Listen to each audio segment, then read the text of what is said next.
di abalmakɛ Boubacar Kɔlɔn Samake fɛ. Dɔgɔkun kibaru ye jamukan min ka wele bɛ se maa minnu ka baara ye kunnafoni ɲinini, kunnafoni sɛgɛsɛgɛli fo ka taa se kunnafoni jɛnsɛnli ma. An bɛ olu wele u ka na dɔgɔkun kɔnɔ kibaruba minnu kɛra an ka sigi ka baro ko kan walasa an lagɛbagaw ani an filɛlibagaw u bɛ se ka faamuyali sɔrɔ olu ka walawalali la cogo min na. Bi dɔgɔkun kibaru an ka wele sera kunnafoni dila 2 ma. Olu b'an bolo kɔrɔ olu tɛ mɔgɔ dogolen ye plateau in sanfɛ. Burama Traoré an b'i fo k'i waleɲuman dɔn an ka weleli jaabi la une fois de plus.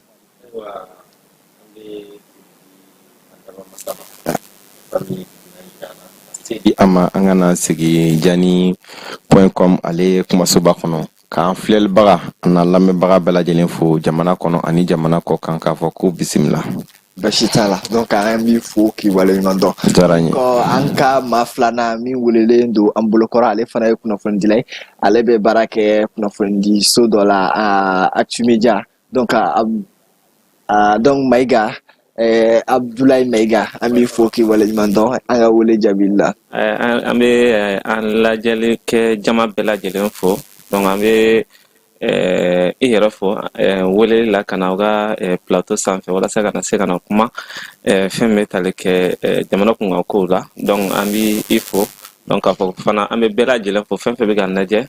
Mali kɔnɔ ani Mali kɔ kan ka foli bɛ bɛɛ lajɛlen ni kɛnɛ in kan. Basi t'a la an b'an lagɛbaga bɛɛ ladɔnniya ko bi ye marisi kalo tile fɔlɔ 2025 marisi kalo tile fɔlɔ 2025 ale bɛnna fana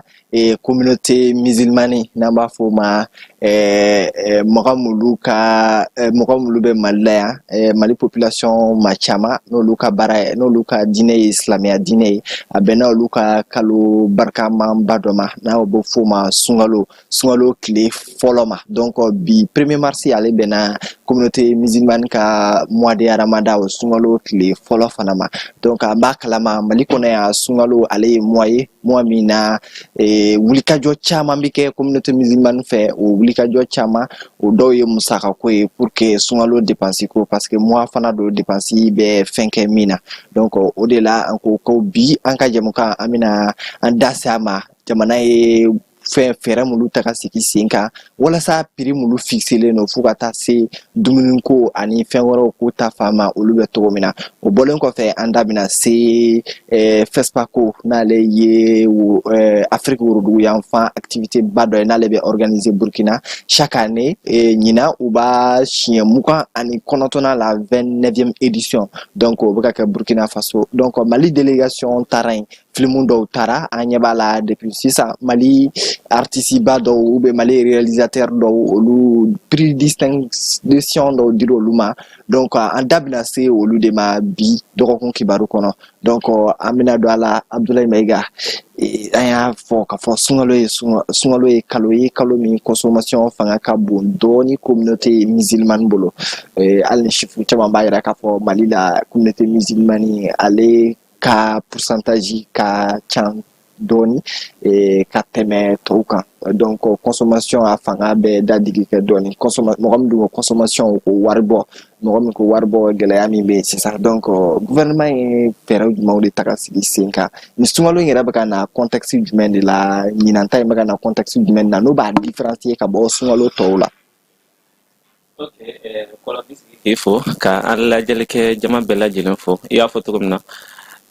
san o san sunkalo bi se wa a bɛ bɛn ni dépenses fana kɛli ye parce que mɔgɔ caman b'a to sunkalo ka se ka sɔrɔ ka dɔ fara fɛnw sɔngɔ kan mais san'o cɛ fana jamana ɲɛmɔgɔw bɛ fɛɛrɛ dɔw ta walasa fɛn dɔw bɛ yen dumunifɛn dɔw bɛ yen ka prix dɔ fixer o la sukaro b'o la tulu b'o la o n'a ɲɔgɔnna yɛrɛw donc jamana bɛ prix dɔw fixer walasa minnu bɛ a san en gros la ani minnu b'a san détail la o kana tɛmɛ o prix kan parce que jateminɛ kɛra k'a fɔ ni sunkalo sera dɔrɔn fɛn bɛɛ sɔngɔ dɔw bɛ doubler dɔw bɛ fara fɛn bɛɛ sɔngɔ kan donc walasa dadigi kana kɛ mɔgɔw la jamana ɲɛmɔgɔw bɛ fɛɛrɛw ta ka sukaro prix fixer ka tulu prix fixer fo ka se malo ma olu bɛɛ prix bɛ fixer walasa denbayatigi minnu bɛ yen kalo musaka bɔta ka ca walasa nɔgɔ bɛ se ka k'u ma cogo min na surtout maa minnu ka denbaya ka bon donc n'i ko ko sunkalo fɛ i ka jɔ ni o bɛɛ ni fɛnw sɔngɔ cayar'i ma dɔrɔn a bɛ kɛ gɛlɛya i ma donc o de la jamana ɲɛmɔgɔw bɛ fɛnw prix dɔw fixe san o san de don o bɛ malo tulu fo ka taa se sukaro ma parce que ninnu santa de ka ca jamana kɔnɔ donc prix dɔw bɛ fixe walasa ni maa minnu ko k'a bɛ t'o san i kana tɛmɛ walima minnu b'a feere i kana tɛmɛ o kan. Basi t'a la i ye fixation fɔ sisan fixation b'a yira k'a fɔ ni gouvernement y'a fixe hali maa minnu b'a ta ou bien maa minnu bɛ taa san jamana kɔ kan ka na olu fana ka ɲi k'u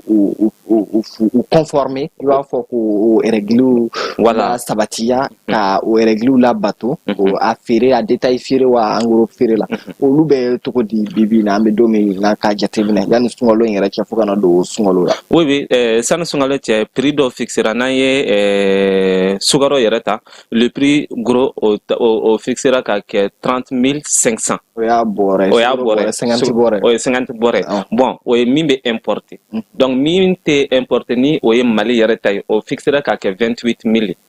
donc jamana kɔnɔ donc sukaro fana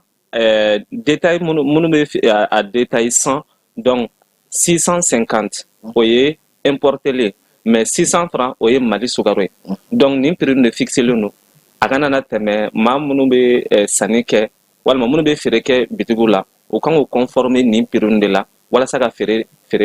kɛ maaw ma ani sanni ka se ka nɔgɔya maaw bolo. Basi t'a la an bɛ segin ma sɔɔni donc Burama Tarawele donc e bɛ mun de faamu ɲinan sunkalo jumɛn de b'a différencier ka tɛmɛ san tɔw sunkalo kan ɲinan consommation peut-être ɲinan gɛlɛya jumɛn de b'a ni san tɔw ni ɲɔgɔn cɛ. Ayiwa an y'o de fɔ kuma daminɛ kɔnɔna la k'a fɔ an bɛ Ala fo Ala min ye nin kalo barikama in yira an na donc an b'a ɲini Ala subahanahu wa taala fɛ yarabi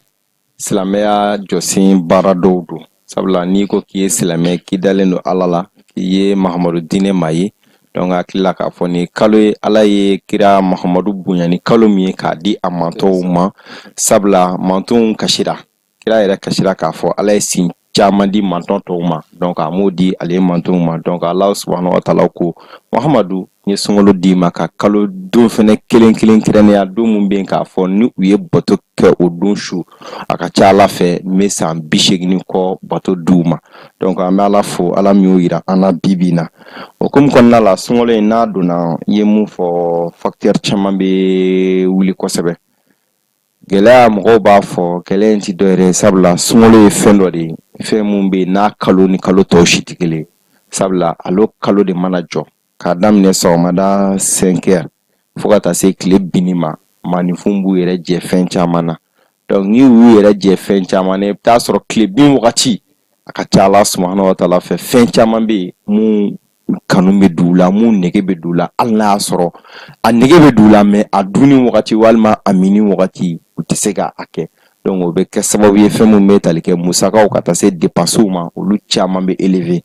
t'a sɔrɔ o hukumu kɔnɔna la gɛlɛya caman bɛ wuli sabula bɛɛ lajɛlen bɛ a dɔn ni suntigɛ wagati sera k'a daminɛ wuladafɛlaw la 17 heures ka taa se 18 heures ma ani sugu kɔnɔnaw la fan bɛɛ lajɛlen na i bɛ taa sɔrɔ mɔgɔw bɛ girin fɛn caman nɔfɛ fɛn o fɛn bɛ k'a fɔ k'a bɛ don adamaden kɔnɔ mun kɛra jimafɛnw mun kɛra balomafɛnw a fɛn sugu bɛɛ lajɛlen donc ni dun y'o ta i k'a lajɛ n balimakɛ bɔra k'a fɔ olu fɛnw ka premier nécessité ye fɛn dɔw ye mun bɛ tali kɛ tulu sukaro ka taa se nɔnɔmugu ni malo ma donc o temps kɔnɔna la an b'a ye k'a fɔ ɲinan dɔrɔn tɛ san o san an ka jamana minisiri mun bɛ yen n'ale ɲɛsinnen don an ka usine ko ale ni jago ko ma kɛrɛnkɛrɛnnenya la ministre de l'industrie ani ministre du commerce ani direction ba min bɛ yen ni o ye DGC direction générale de commerce de concurrence et de la consommation et de concurrence olu bɛ jateminɛ kɛ sabula ni anw ka jamana in ta i k'a lajɛ commerce kɛlen don fɛn dɔ ye fɛn mun bɛ yen k'a fɔ ni mesure ma ta la bɛɛ lajɛlen kɛlen don k'a kɛ i sagona ko ye. donc a ka ca jamana caman na mais i b'a ye anw fɛ yen ni mesure ma ta kosɛbɛ anw ka jamana kɔnɔna la a bɛ kɛ walankata ye kosɛbɛ donc n'i ye o ko ta i k'a lajɛ an bɛ se k'a fɔ ɲinan an bɛ foli d'a ma a n'a ka DGCC o directeur ba u ye wulikajɔ caman kɛ. Pratiquement chaque semaine opérateur économique si ti Mali kɔnɔna la ka taa maloko ta fanfɛla la ka taa sukaroko ta fanfɛla la tuluko fer ko fɛn bɛɛ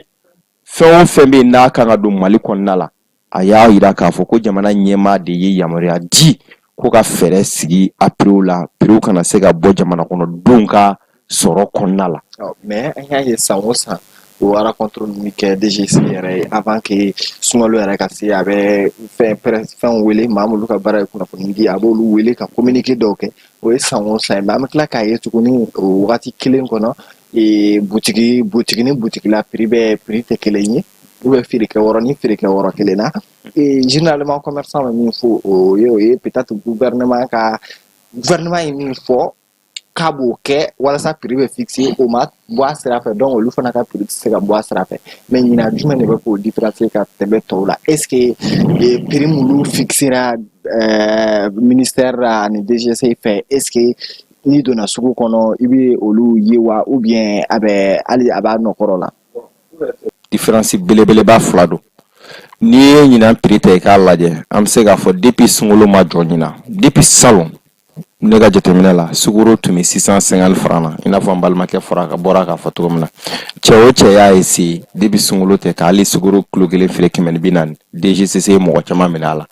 hali ni kilo kelen y'i minɛ n'a kunkɔrɔ k'a fɔ k'e ka bitigini y'a feere 140 a dɔw la n'i ma farati i ka mobili bɛ saisi ou bien soit i bɛ taa 260 100 sara a kan. O yɔrɔ fɛnɛ na an bɛ DGCC mɔgɔw ka cɛsiri fo la sabula wari fɛn fɛn bɛ ka don fɛnɛ o y'a essayer k'a bɛɛ digitaliser transparence ka se ka ye a bɛɛ la donc sur ce point an bɛ se k'a fɔ sukoroko ta fanfɛla la prix ko caman bilala sen kan o prix ko u nana n'o ye tuluko ta fanfɛla la ka na n'o ye malo ta fanfɛla la malo yɛrɛ fɛnɛ u y'a prix kɛ k'a fɔ ko au minimum de 450 francs a kana tɛmɛ o kan kilo détail donc an bɛ se k'a fɔ hali n'a sɔrɔ yɔrɔ dɔw la bi bi in na a bɛ ka feere 100 olu bɛ dépend malo sɔrɔ cogo ani malo yɛrɛ qualité o la non pratiquement sugu kɔnɔnaw la sabula n'i ye kunnafoni dila ye wajibi i bɛ yaala de i bɛ kuma mun fɔ k'a sɛgɛsɛgɛ k'a ɲɛɲini prix mun fɔra ministre fɛ DGCC tɔgɔ la k'a fɔ k'u ka ɲɛɲini kɛ o la o de ye 450 donc an b'a ye k'a fɔ sugu dɔw yɛrɛ kɔnɔna la dɔw bɛ 100 yɛrɛ sanfɛla la mais olu bɛ dépend i yɛrɛ ka choix ko la parce que ne ko ko ni malo qualité in de ka di ni commerçant ko ni prix ye nin ye 90 ta bɛ mais ni qualité in ye nin ye i b'o fɔ o ye prix mun bɛ k'a fɔ jamana ɲɛmɔgɔw ye bɛnkan sigi mun na ni baara bɛ ka kɛ n'o ye ni DGC mɔgɔw bɛ baara la su ni tile o la mais différence filanan ye jumɛn ye i b'o dɔn o ye de k'a fɔ san o san anw bɛ nin kɛ mais n'i y'a ta k'a lajɛ 130 in yɛrɛ ka ca maliyɛnw ma an bɛ donni min na ko bi o de ye kuma ye malo 90 yɛrɛ ka ca maliyɛndenw ma bi an bɛ donni min na ko bi sabula hali ni ye malo kɛ 70 ye ne bɛ se k'a fɔ a ka ca maliyɛndenw ma o bɛ dépend mun na sɔrɔ kɛcogo sɔrɔ jamana kɔnɔ n'an y'a ta k'a lajɛ an bɛ se k'a fɔ alhamdulilayi sunkalo donna an bɛ ala fo k'a barikada mais ɲinan depuis san 2025 ma don bɛɛ lajɛlen bɛ a dɔn k'a fɔ jamana yɛrɛ gɛlɛya bɛ cogo min na bi o dogolen tɛ maa si la fɛn mun don bi bi in na ɲɛdimi de don kɔnɔdimi tɛ donc mɔgɔ mun bɛ yen k'a fɔ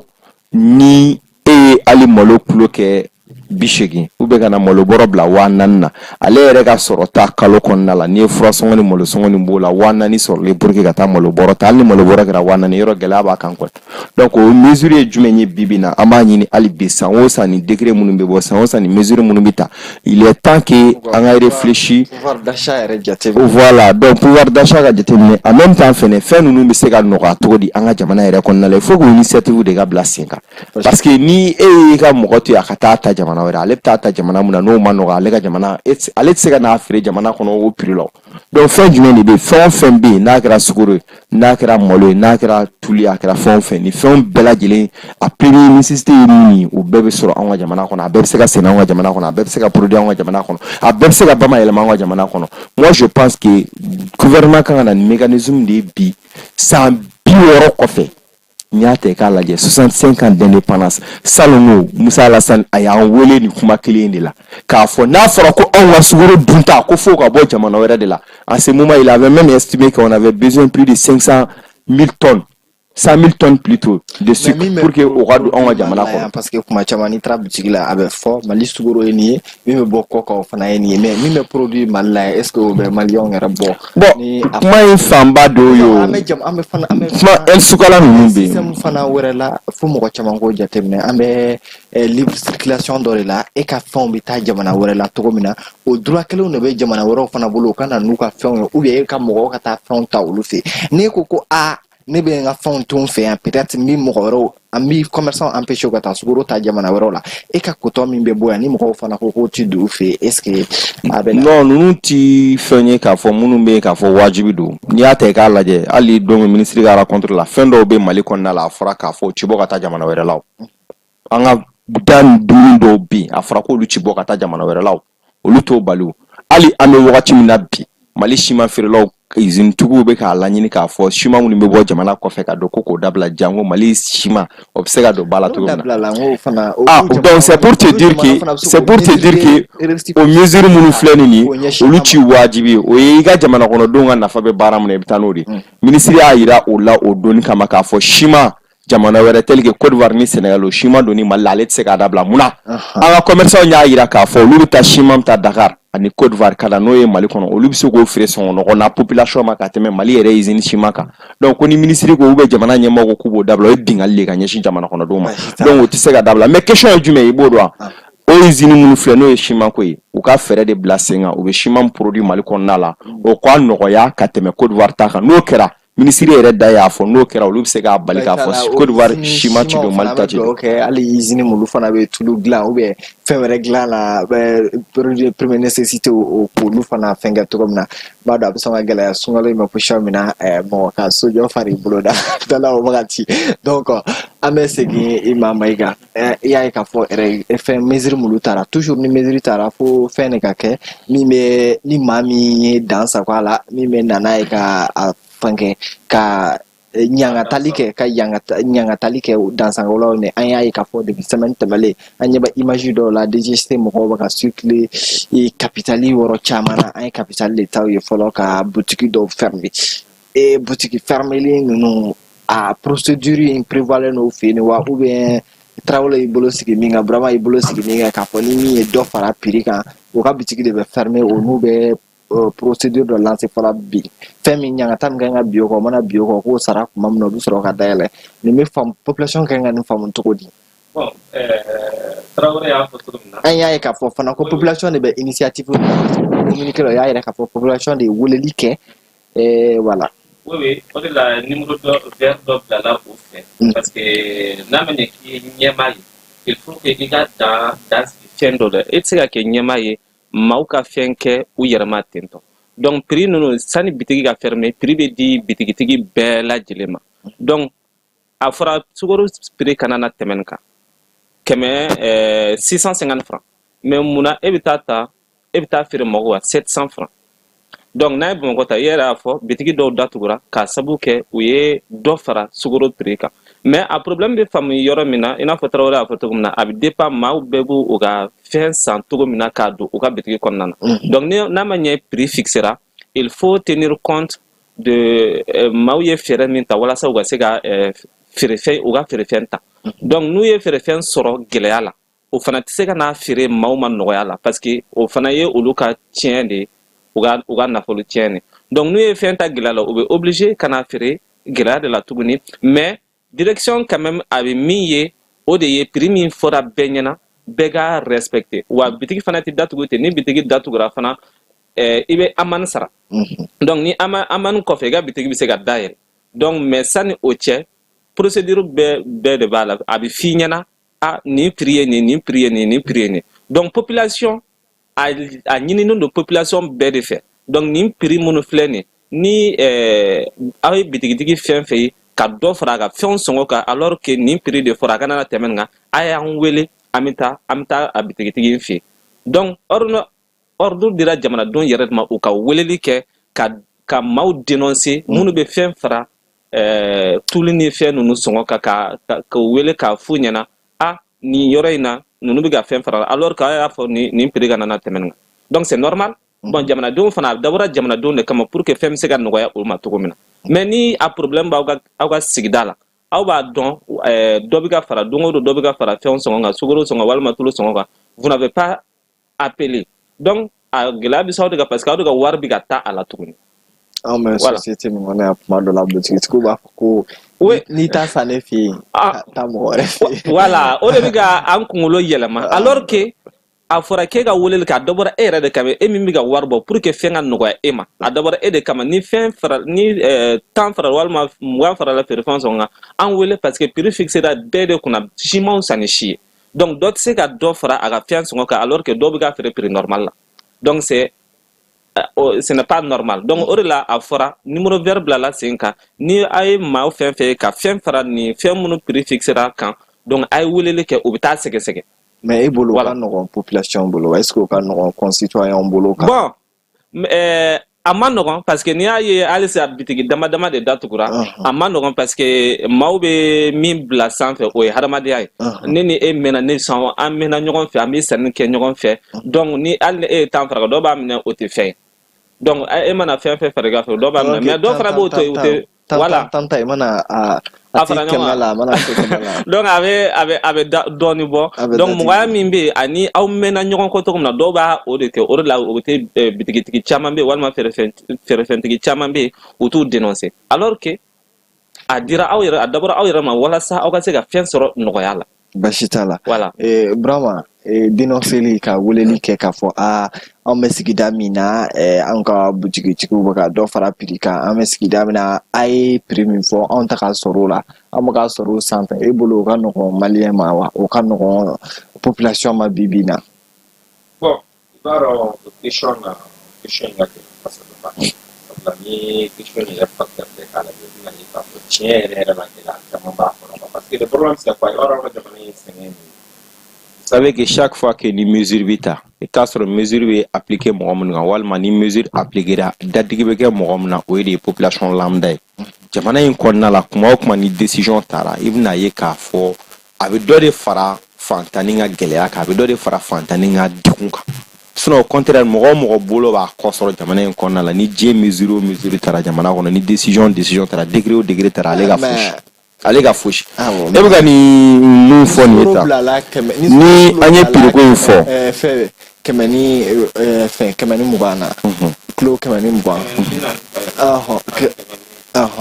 mais n'o y'a sɔrɔ dɔ b'a feere kɛmɛ ni 50 la dɔ bolo n'a bilala kɛmɛ ni mugan na o da ka di fantan na ou bien non question ye mun ye parce que an bɛ ka bitigitigi minnu fɔ ni bɛɛ lajɛlen b'o olu de ye k'a fɔ k'olu de ka yɔrɔ bɛ datugu e k'a jateminɛ k'a fɔ sukaro bɔrɔ kelen o ye prix mun fɔ a la e bɛ taa ta dugu kɔnɔ mɔgɔw ta yɔrɔ ti kelen ye olu ye prix mun fɔ o ye dugu kɔnɔnaw de imagine mɔgɔ min dugu kɔnɔna fanba bɛɛ ye jumɛn dabanaani ni suguba kɔnɔna tɛ yan bon bitigitigi mun bɛ yen n'ale ye sukaro bɔrɔ mɔgɔ min y'a tɛ ka bɔ yen ka taa fo Fɔnbabugu la a bɛɛ transport kelen don a bɛɛ y'a ta prix kelen de la n'i ko k'olu bɛɛ k'o feere prix kelen na n'i ma farati o sukaro kelen mun bɛ ta e bɛ 50 kilo mun ta n'i ma farati ka taa peser 1 kilo n'i ma farati kilo kelen b'a jɛ n'i ma s'a peser cogo la kilo kelen b'a jɛ parce que hali o fana na mɔgɔw ka fɔ a ti kelen parce que k'a jɛ dɔw bɛ olu bolo k'a fɔ kilo fɛn a ɲangata ka bon kosɛbɛ i jɔ ka gramme kelen fara a kan i m'a faamuya quel que soit alpha o gramme kelen ale bɛ t'o la n'i ma farati ale ka kilo 2 bɛna perdu. mais est-ce que o ye jago taabolo ye parce que n'a fɔra kilo fana ye kilo de ye. kilo ye kilo mais o non o bɛ dépend mɔgɔw yɛrɛ de ka fɔ a la ne ye peseli kɛ o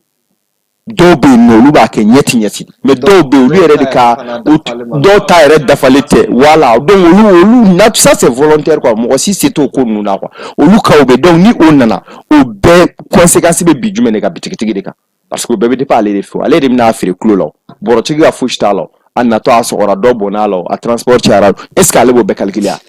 non o facteur tɛ k'a lajɛ b'a ye donc i dun bɛ taa sɔrɔ o bitigitigi non o bitigitigi kelen tu sais le problème là ko in ka dun kosɛbɛ donc an bɛ ka population ka dénonciation mun fɔ nin i bɛ taa sɔrɔ o population de ni bitigitigi ka surun ɲɔgɔn na i bɛ taa sɔrɔ du ka dɔgɔ jamana in kɔnɔ fɔlɔ la an tun b'a fɔ école k'olu de bɛ taa kaye bɛ dayɛlɛ u ye u bɛ t'u ka juru fɛnw bɛɛ bɛ kɛ k'a sɛbɛsɛbɛ sa école tɛ dɛ journaliste yɛrɛ ca juru min bɛ yɛrɛ la kalo bi bitigitigi fɛ yen dan t'a la parce que i bɛ taa sɔrɔ don dɔw la i bɛ wuli hali n'i ka denmisɛnninw aw bɛ bɔ ka taa aw sɛnɛyala den min ɲɛ bɔ fɛn misɛnmanin dɔw fɛ a yɔrɔ la warimisɛnnin t'i kun i b'a fɔ taa nin minɛ bitigitigi bolo n'i seginna donc bitigitigi min bɛ ka bisigi ni sipsi de ye den ma yanni e ka bɔ baarayɔrɔ la ka na n'a fɔra k'e ka t'o ko fɔ jamana ɲɛmaaw ye o dun de ye sigiɲɔgɔn ye tu vois o bɛɛ ka gɛlɛn est-ce qu'il y'a faamuya dɛsɛ tɛ dɛ i bɛ taa sɔrɔ e taara dɔrɔn e tatɔ ni den a bɛ ka yaala dɔrɔn a mago bɛ fɛn misɛnnin dɔ la dɔrɔmɛ 20 dɔrɔmɛ 40 a yɔrɔnin na warimisɛnnin t'e kun e dun den de don a ka di i ye bitigitigi de ɲanen ma k'a d'e ma n'a fɔra k'e ka t'o ko fɔ faama a ka gɛlɛn i b'a dɔn fɔ jamana ɲɛmaaw ye ka taa ka segin n'u bɛ fɛ ka mesure ta nin na n'u bɛ fɛ ka appliquer n'u bɛ fɛ jamana kɔnɔdenw ka nɔgɔya fo ka mécanisme dɔ de ta ka système dɔ de bila jamana mara c'est de prévenir ye jumɛn a ye fɛɛrɛ bila fɛn ka fɛnw bɛ se ka sɔrɔ a n'abondance i b'a dɔn diɲɛ jamana in kɔnɔna la jamana o jamana kɔnɔna la dugu o dugu kɔnɔna la ni fɛn o fɛn sɔrɔla ka caya a fɛn bɛ prix bɛ nɔgɔya mais ni fɛn o fɛn bɛ n'a dɛsɛra a fɛn bɛ gɛlɛya de o ye wajibi de au lieu k'a ka fɔ a bɛ mesure ta nin na ka suivi kɛ ka sanction ta a y'a essayer fɛn yɛrɛ bɛ se ka caya cogo min na jamana kɔnɔ n'a cayara a prix bɛ jigin sa n bɛna misaliya d'i ma pomme de terre kilo bɛ joli la bi bi in na pomme de terre kilo tun bɛ 300-350 francs de la o ye a jiginna mais n'a dɛsɛra a bɛ taa joli la 700-800 francs mais n'a bɔra a bɛna 70-80 hali seko t'a layi ja n'i ta kɛ 80 mɔgɔ t'a san o tɛ se DGC ka prix ta o la o. Pomme de terre tun bɛ 70 la mais an y'a ye k'a fɔ kununko sunkalo nana se dɔrɔn k'a fɔ mɔgɔw bɛ girin a nɔfɛ parce que suntigɛla ale y'a avaler ka di dɔɔni dɔw y'u ta kɛ 80 mais minnu kewuyara n'olu ta kɛ 70 olu taw taara. Est-ce que tu vois tomati bɛ ten jaba bɛ ten n'a bɔra wagati o wagati k'a jiginna sugu kɔnɔna la commerçant yɛrɛ b'a jigin a ma se DGC ka taa sugu la k'a bɛ taa fɔ a ye nin prix kɛ nin ye donc ko in bɛ ten de ni sukaro sɛnɛna an ka jamana kɔnɔ ka caya minnu bɛ don fɛnɛ u ka priorité di premier ministre yɛrɛ bɔra kununko u taara stock ninnu fɛn mais hali n'o stock ninnu fana tɛ k'a lajɛ i bɛna ye k'a fɔ opérateur économique ba minnu bɛ kuma bɛɛ monopole b'olu de bolo priorité b'olu bolo TVA bɛ nɔgɔ olu de pour que ka se ka na n'olu nana olu de bɛ se k'u ka prix imposer cɛ jamana ka bon u ma sa k'a fɔ jamana kuturu bɛ plus de 24 millions plus de 25 millions de population k'olu ka production approvisionnement bɛɛ ka to mɔgɔ kelen mɔgɔ damadɔnin bolo cɛ k'olu ka a ka gɛlɛn quoi. Est-ce qu'il m'a faamuya n'a fɔra ko dɔ ka bɔ taxe la n'a fɔra ko dɔ ka bɔ TVA la a bɛɛ bɛ k'olu de ka faveur kɔnɔna la n'olu de na olu de b'u sigi u ni ɲɔgɔn cɛ k'a lajɛ bon anw bɛ se ka fɛn di ni prix de la an b'an ta sɔrɔ o de la a ka gɛlɛn quoi. Donc e ka proposition ne ka proposition ye jumɛn ye san o san n'an bɛ fɛ an ka bɔ nin kɔnɔ san o san n'an bɛ fɛ an ka bɔ nin kɔnɔ il faut que mécanisme de ka segin n'a y'a sɔrɔ jamana bɛ se ka production min kɛ a yɛrɛ fɛ yen. I m'a faamuya an bɛ se ka plan mun bila sen kan nin fɛn minnu filɛ nin ye nin fɛn o fɛn bɛ yen n'o de fɔ nin bɛɛ bɛ se ka sɔrɔ an yɛrɛ ka jamana kɔnɔ ka sɔrɔ an ma taa san jamana wɛrɛ la ka na o système ka bila sen kan système filanan ye jumɛn ni fɛn o fɛn bɛ yen k'a fɔ tiɲɛ yɛrɛ la jamana wɛrɛ de ta o sɔrɔli ka nɔgɔ u ka priorité di mɔgɔw ma u ka faveur di commerçant ma Mali commerçant ka ca commerce ka di maliyɛn trop n'i yɛrɛ ye Mali sɔrɔ ta i k'a lajɛ an bɛ donnin min na ko bi a sɔrɔ fan caman gulonnen don commerce la kosɛbɛ parce que maliyɛn bɛ se o de la sanni feere. Donc ka système nɔgɔya mɔgɔw ye ka mécanisme nɔgɔya mɔgɔw k'a ta ka don n'a ye n'a cayara ni e min ta nɔgɔya ni ne in ta nɔgɔya cɛ i b'a dɔn hali essence feere yɔrɔ la bi n'a tɛ k'a lajɛ dɛ butoni na tan différence bɛ mɔgɔ min ɲɔgɔn cɛ i bɛ taa sɔrɔ a tigi aran kuma dɔ la aran bɛ jɔ a fɛ hali a tɛ jɔ station na o essence feerelaw bɛ yen mɔgɔw bɛ taa yen de donc c'est pour te dire que maliyɛn tɛ jɔ tan c'est-à-dire ni olu kɛra k'a fɔ k'a ka ca quoi. Billahi talahi DGCC u bɛ ka personnel minnu bila sen kan k'a fɔ ko mission ninnu ni mobili ninnu fan tɛ bila olu bɛɛ la ne ka bitigi la ne bɛ ka n ka sukaro feere 130 e fɛ yen e k'i ta kɛ 125 ye dɔrɔn walahi billahi ne ta ma ban ne ta tɛ ban dɔrɔmɛ 5 différence dɔrɔn Burama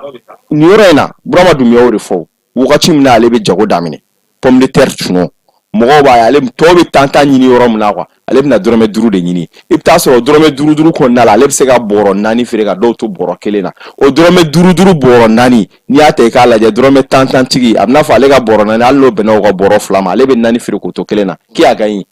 ale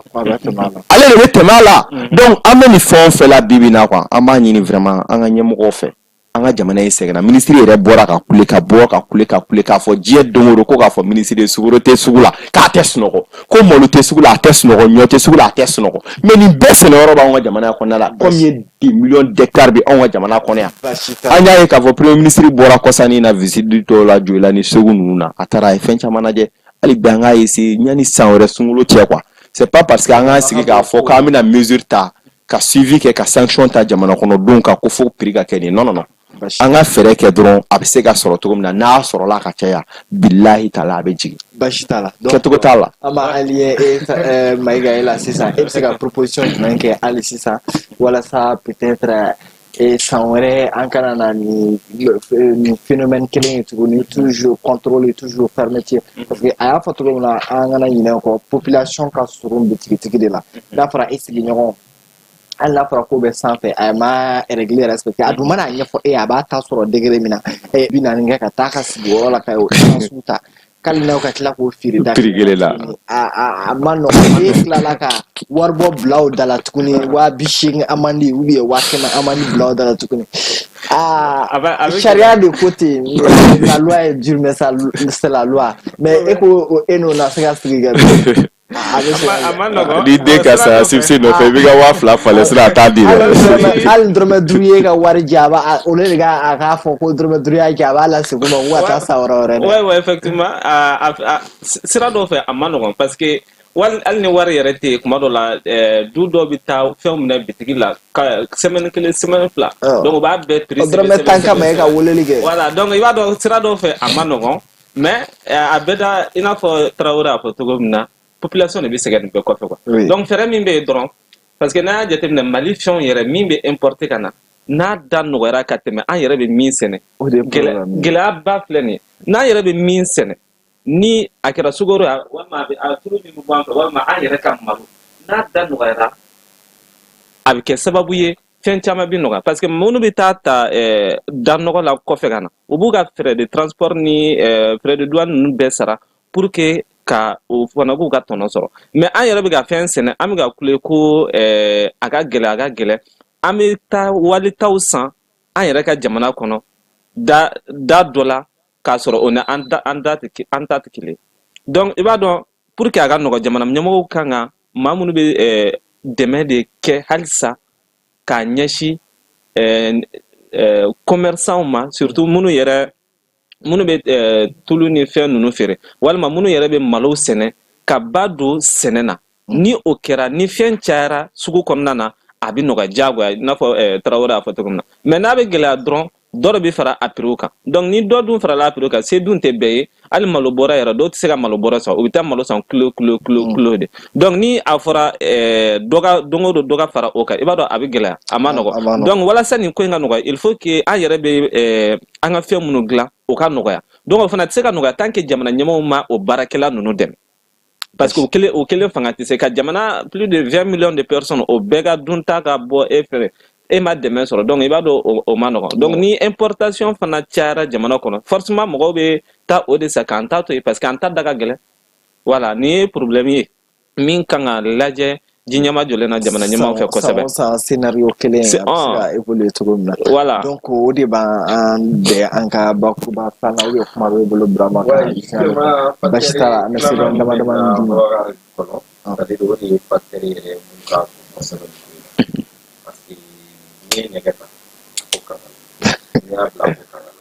donc ni anw ka jamana in ko tɛ k'a lajɛ ko labatigi b'a kɔnɔ fɔla ka ban ko in filɛ nin ye e k'i yɛrɛ ɲininka i question posé yɛrɛ ɲininka olu bɛ la san o san kuma kelen min fɔ ni ye jamana kɔnɔden caman ta k'a lajɛ bɛɛ ka jateminɛw kɛ o de k'a fɔ jamana ɲɛmɔgɔ minnu bɛ yen k'a fɔ danaya dar'o kan ka yamaruya d'u kan ka sariya d'u ma k'a fɔ olu ka mesure ta ka boli jamana kɔnɔdenw kan walima ka boli commerçant kan olu yɛrɛ de bɛ commerçant bolo bɛ ɲɔgɔn bolo baaraw kɔnɔna na commerçant kumabaw dɛ kumabaw kuma ye kumaba dɔw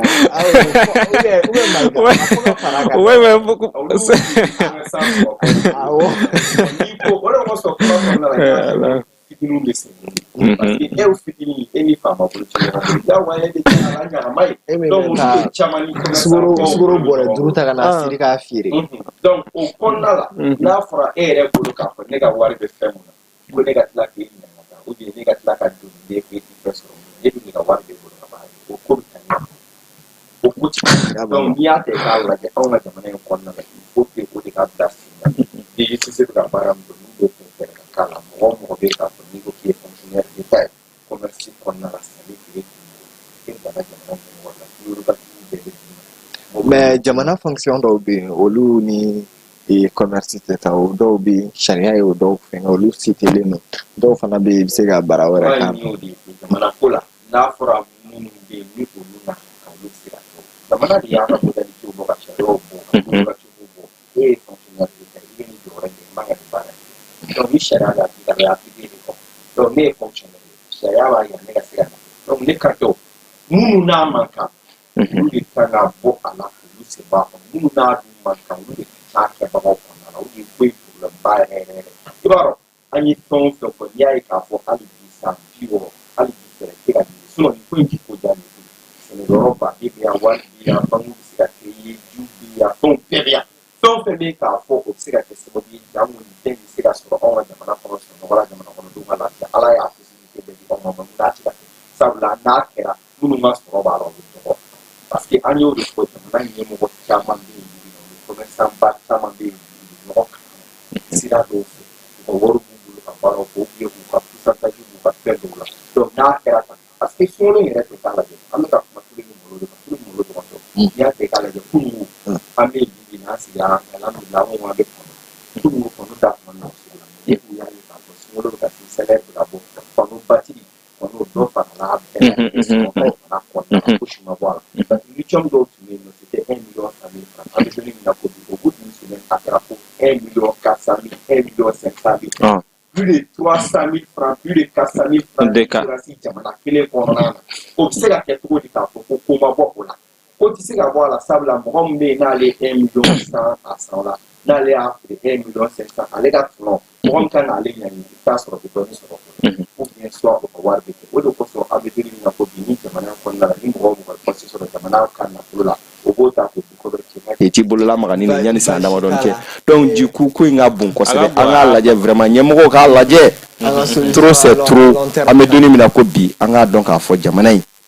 n'a ɲɛna a ɲɛna an bɛɛ de n'a tiɲɛna a tiɲɛna an bɛɛ de ala k'a ɲɛ k'a di an bɛɛ lajɛlen ma. dɔw b'a ka promesse 19 heures d'électricité voilà dɔw ko n'a ma ɲɛ sunkalo daminɛna ko u jigi b'a kan an bɛɛ jigi b'a kan k'a fɔ sunkalo in na changement caman bɛna sɔrɔ o électricité ko in na peut-être i cɛw ko panneau ko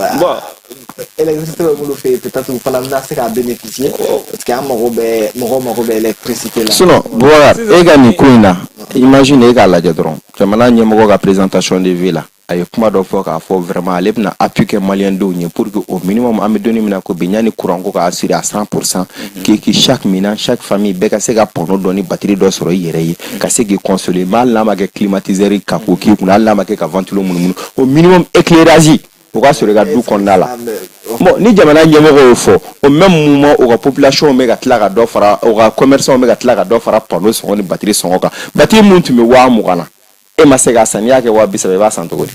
Basi t'a la mais parce que o ka gɛlɛn parce que kura i filɛ nin k'i da don courant ko ma 19 heures d'électricité salon a fɔra k'an bɛ électricité sɔrɔ 12 heures mais maaw y'a sɔrɔ temps joli kɔnɔna na 6 heures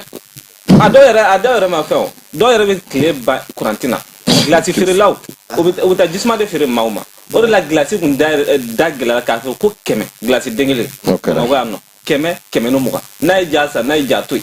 dɔ b'a san donc i b'a dɔn nin gɛlɛya a ba man di tantɔ quoi tant que fɛɛrɛ ninnu ma bila ka ɲɛ voilà donc an bɛ don an ka thème filanan kɔnɔ wagati bɛ k'a sɛnsɛn ka na n'o bɛ par rapport kɛ domaine culturel la donc an y'a ye depuis février kalo tile 22 a kun ka ɲi ko 29e n'o ye tako 29 festival panafricain du cinéma et de la télévision de Ouagadougou ale ka ouverture kɛra donc Mali délégation yɛrɛ taara don nin cɛ réalisateur Fuseni Maïga ani artiste Fatoumata FC Koulibaly communément connu FC na mɔgɔ caman b'a dɔn FC la n'ale an y'a ye rôle emblématique caman FESPACO fana bi sen na ni an ka mɔgɔw yɛra o kɛnɛ kan o ye Alatanoba ye parce que ministre yɛrɛ min bilalen don Seko Ndongo ɲɛma bi an y'a ye maa dɔ min cɛsirilen don fana Seko Ndongo ta